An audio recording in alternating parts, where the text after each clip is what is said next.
Hi, I'm Christina Troutwine, VP of Content and Partnerships at Hotel Business. I'm here right now in West Palm Beach, Florida, at the Ben, an Autograph Collection hotel, for our Executive Roundtable, hosted and sponsored by Mitsubishi Electric. Our topic is impacting your bottom line, practical solutions that work. Let's hear from our participants about that. How do you effectively manage expenses without compromising quality and still ensuring guest satisfaction?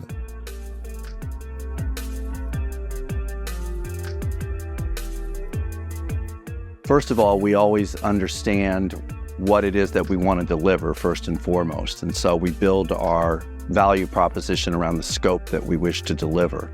It's also very critical that when we're building a hotel, developing a hotel, that the operational people be in the trenches with the design and architecture people so that we incorporate things that are very exciting, like trash chutes, laundry chutes, because whenever gravity can do the work for you, you save a lot of money. So these are just simple little design bells and whistles that make the operation run smoothly. In terms of ongoing expense, we're adamant that we always get 3 bids. If it's a major project, as many as 5. And we want to make sure that any value engineering that's done in advance or during the part of a project is in concert with the operational team to make sure that we're not skipping over something that ultimately is going to enhance the guest experience.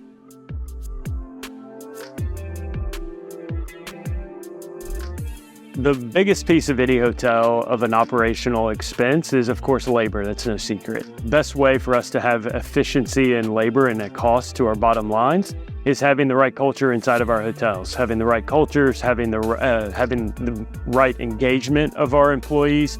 We find that if we have a well-trained staff that's engaged appropriately on the business at hand, that we're getting the most operational efficiency. We have less employees at a hotel, and they know exactly how to deliver that service to our guests.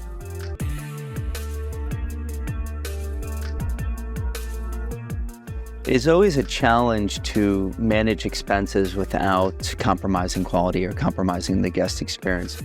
In our culture, we have something that we call the 3-legged stool, right? And if you think of the stool as success, we have to balance the 3 legs. And the 3 legs are our guests, our associates, and our owners. So when we look at cost savings initiatives, we're constantly saying, how do we balance the stool with this?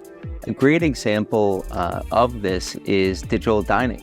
Through digital dining, we were able to update our menus, so we're saving costs on product, but we're also delivering a better experience for the guests, and they really don't know any difference.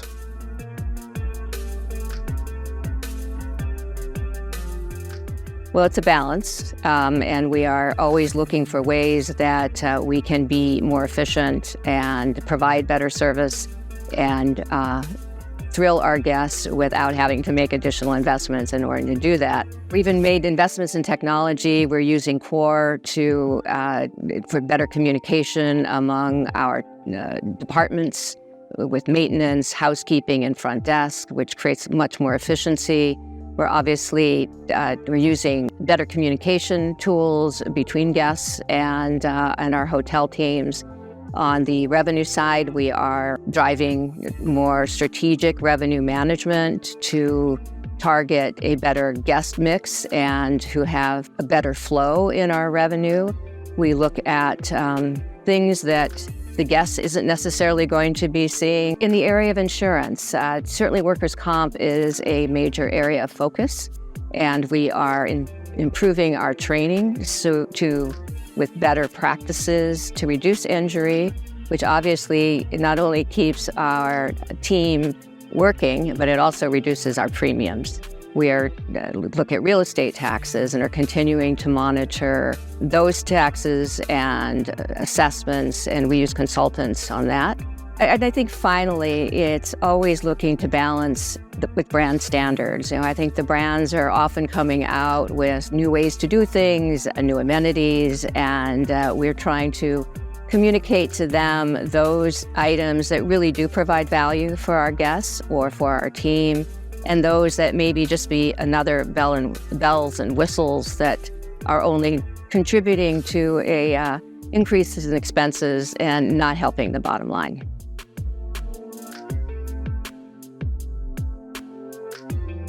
Yeah, so I think there's a really delicate balance between monitoring cost and making sure that you don't impact the guest experience. But there are a lot of things you can do that will never phase or impact the guest.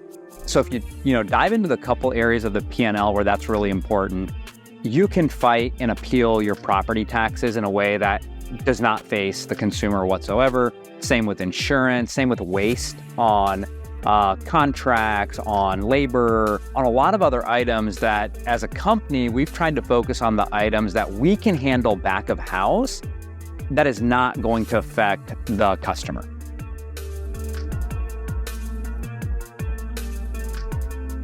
To efficiently manage expenses while not giving up quality, I feel there's a lot of different ways that you're able to get there. And I think a lot of it has to do for myself as a top line leader, focusing on RevPAR and making sure that you're looking at all of those opportunities to really drive the bottom line. But I think it does start at the top. And I think if you're looking at premium room upgrades, dynamic pricing, looking at ways you could truly optimize the rate along with customer acquisition costs, I think is going to be a really efficient way to be able to do that. And also, I think when you're looking at certain times and certain peaks of a month or of a year in certain submarkets, you're going to look at slower demand. But I think the one thing you can do when you have those situations is really focus on customer service. If you have great customer service and you're able to keep that guest happy, most likely they're not going to leave even when the demand is slower. The cost of trying to get that customer back is 10x. So I think it's an important piece that you're looking at all the different top line opportunities and activations in order to be able to flow to the bottom line. And then looking at things on a daily schedule and making sure that your processes and your systems are in place to be able to handle all the efficiencies that you put into the top line, I think are important.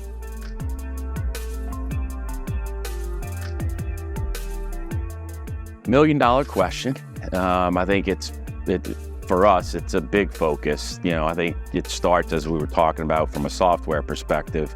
We team up with an organization that works with us to be able to help our teams in the field from the standpoint of staffing. Are we staffing at the right levels at the right time? So while we talk about efficiencies and value engineering staffs, you have to do it and not affect what occurs with the guest and when we're delivering. So are we putting the right people on at the right check-in times, knowing when people are coming in, coming out, how we're effectively managing our housekeeping staff, even in this day and age, unfortunately, with the contract labor piece. That's a piece that allows us to manage it and how we're delivering forecast numbers to our teams, as well as what we're doing from the standpoint of right people, right places from an F&B perspective, knowing, when are we getting hit in the restaurants, whether it's breakfast or in the lounge. And so those are pieces from that standpoint that you're trying to deliver in a consistent manner with realizing we've got to value engineer it, but not having too small of a staff to where we're not checking people in efficiently, we're not being able to explain the experiences of the asset or delivering, for instance, drinks in a manner that are above and beyond. And then the other piece too is really from the standpoint of not affecting guests, and what we're delivering is the purchasing piece that I spoke about. Is the right product being offered, that we're offering that same standard for each guest day in and day out? Because over the past several years, some of that's kind of gotten lost, whether it's suppliers not being able to provide us with the right type of things. And so really refining our vendors to that piece and holding them accountable to it, as well as knowing if we're off somewhere, we have the ability through our purchasing platform to be able to deliver that to them. So from that standpoint, important for us from forecasting and scheduling to be able to do that and not affect what we're delivering from a guest perspective.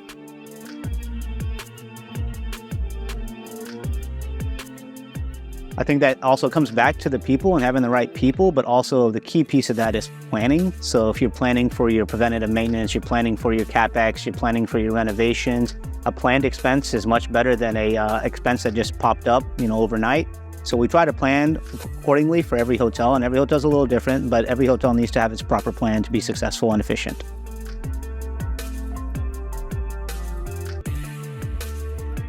I think this is one of the challenges for our industry. We need to take a look franchisors, franchisees, owners, operators, take a look at the hotel P&L. We've got to become incredibly smart around managing that P&L.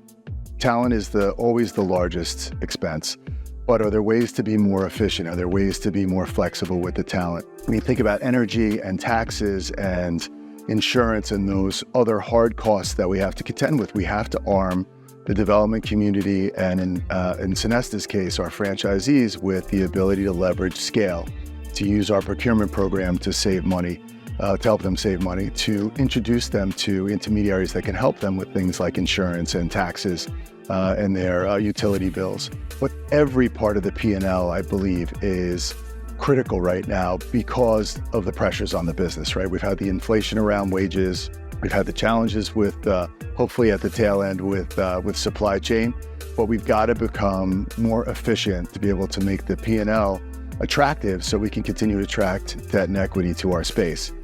Look, my take is if unemployment continues to stay low, we've got to get through the little wrinkle here with the election.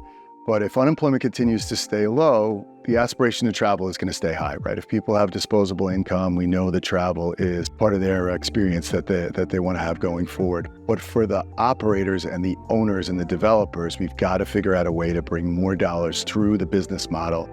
And there are just a lot of competing pressures there. So technology will be part of it.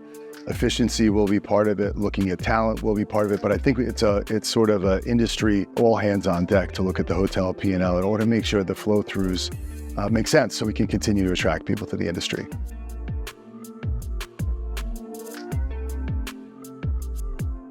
I think the brands have spent a lot of time detailing what, from their perception, the guests feel are important. But as we continue to evolve and hear more from our guests using those brand platforms for guest voice, we have to dig deep into them and really understand what the nature of our guests are looking for. Each brand's going to have a different targeted audience, and as such, what they find is important is going to change or evolve. And reading into those comments, understanding those on a regular basis, and then really putting plans and actions in place to get there. We're going to use our purchasing platforms to really help navigate that, working with our vendors to get great pricing. And then from there, make sure that we're really evaluating stuff every single day, every single month to make sure that our purchasing lines up with what we need to have in the building and that there's not excess things that really are either wasted or not utilized to the best of their capacity as the business continues to evolve.